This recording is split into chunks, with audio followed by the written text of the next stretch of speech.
Hello students, good morning to all of you. Let's learn ਦੇ ਵਿੱਚ ਤੁਹਾਡਾ ਸਵਾਗਤ ਹੈ। ਡੇਲੀ ਦੀ ਤਰ੍ਹਾਂ ਅਸੀਂ ਅੱਜ ਵੀ ਡਿਸਕਸ ਕਰਨ ਜਾ ਰਹੇ ਹਾਂ top 5 current affairs. So let's start. ਪਹਿਲਾਂ ਤੁਸੀਂ ਚੈਨਲ ਨੂੰ ਲਾਈਕ ਤੇ ਸਬਸਕ੍ਰਾਈਬ ਜ਼ਰੂਰ ਕਰ ਦਿਓ, ਠੀਕ ਹੈ। ਚਲੋ ਸਟਾਰਟ ਕਰਦੇ ਹਾਂ ਆਪਾਂ। ਫਸਟ ਨਿਊਜ਼ ਅੱਜ ਦੀ ਜੋ ਹੈ ਬਾਅਦ ਕੀ ਹੈ, ਇੱਕ ਇੰਟਰੀਮ ਮੀਨਸ ਨॉन परमानेंट ਪ੍ਰੈਜ਼ੀਡੈਂਟ ਹੋਏ ਆ ਆਫ ਮਾਲੀ ਦੀ, ਠੀਕ ਹੈ। इंटरीम का मतलब होंगे नॉन परमानेंट, जो परमानेंट नहीं होंगे, ठीक है। वो प्रेजिडेंट आए हुए ने ये माली दे, ठीक है। उस तो बाद नैक्सट है बुक वॉइसिस ऑफ डिसेंट, ठीक है। ये बुक किहदी लिखी हुई है, ठीक है, रोमीला थापर की लिखी हुई है। रोमीला थापर के बारे थोड़ा जिहा आपां डिस्कस कर लैंदे हैं। कौन सीगे इन्होंने NCERT की जिहड़ी 6th क्लास की बुक है पहला लिखी सीगी, ठीक है।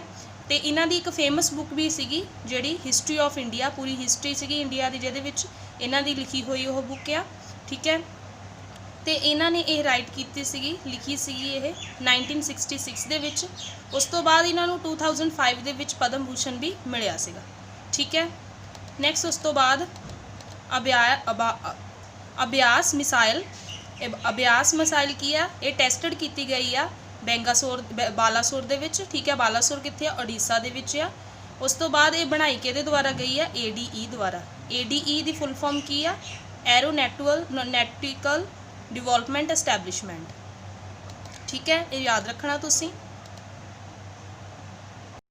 इशमाउल ट्रोमा, ठीक है, कौन आ, प्रेजिडेंट ऑफ वॉरनविले के प्रेजिडेंट ने ये, ठीक है। वॉरनविले कित्थे आ ये, पपुआ न्यू गुआना दे विच, जो कि आस्ट्रेलिया दे विच आ, ठीक है।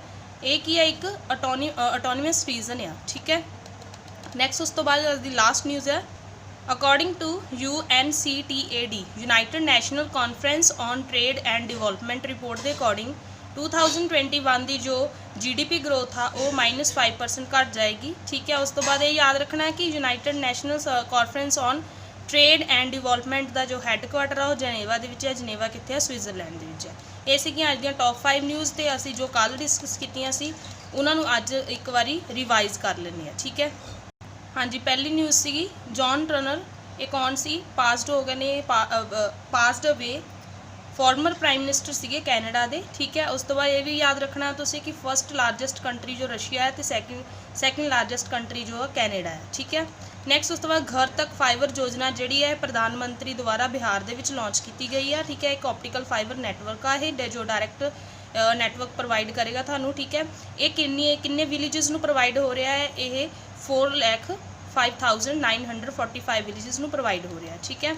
उस तो बाद international day of sine language मीनस जिहड़े परसन सुन नहीं सकते उन्होंने लिए एक साइन लैंगुएज होंगी है। ये रिगार्डिंग एक डे मनाया जाता है 23 सितंबर को, international day of sine language, ठीक है। किहदे द्वारा मनाया जाता है, वर्ल्ड फैडरेशन ऑफ डीफ द्वारा सैलीब्रेट किया जाता है। ये जिहड़ी इस्टैबलिशमेंट है 1951 दे विच होई सी। इहदा हैडकुआटर कित्थे है, हेलसिंकी दे विच है, जो कि फाइनलैंड दे विच है। इस बार का जिहड़ा थीम सीगा साइन लैंगुएज फॉर एवरीवन सीगा, ठीक है। उस तो बाद वर्ल्ड रिनो डे जोड़ा आ वो 2 सितंबर को मनाया जाता है। किहदे द्वारा, वर्ल्ड वाइल्ड लाइफ फंड द्वारा। इसकी स्टार्टिंग जी 1961 दे विच होई सी। इहदा हैडकुआटर कित्थे है, ग्लैंड दे विच है, जो कि स्विट्जरलैंड दे विच है। ग्लैंड जो है स्विट्जरलैंड दे विच है, ठीक है। ये जी प्रोटैक्ट किया गया है 5 स्पैसीज ऑफ जी रिनो दियाँ, ठीक है। ये देख लो कि आती, ब्लैक रिनो, वाइट, जावन, ग्रेट, सबमैरिट्रेन, ठीक है। उस तो बाद पैसेज एक्सरसाइज की है, एक नेवल एक्सरसाइज है जो कि इंडिया एंड आस्ट्रेलिया दे विच होई है, तो ये कित्थे होई है, इंडियन ओशन ते होई है, ठीक है। तो ये सीगियां अज दियां स्टूडेंट्स टॉप करंट अफेयर्स जो तुहाडे एग्जाम के लिए बहुत ज़्यादा हैल्पफुल रहने वालियां ने। तुसीं चैनल नूं लाइक ते सबसक्राइब जरूर कर देना है। Thank you, have a nice day.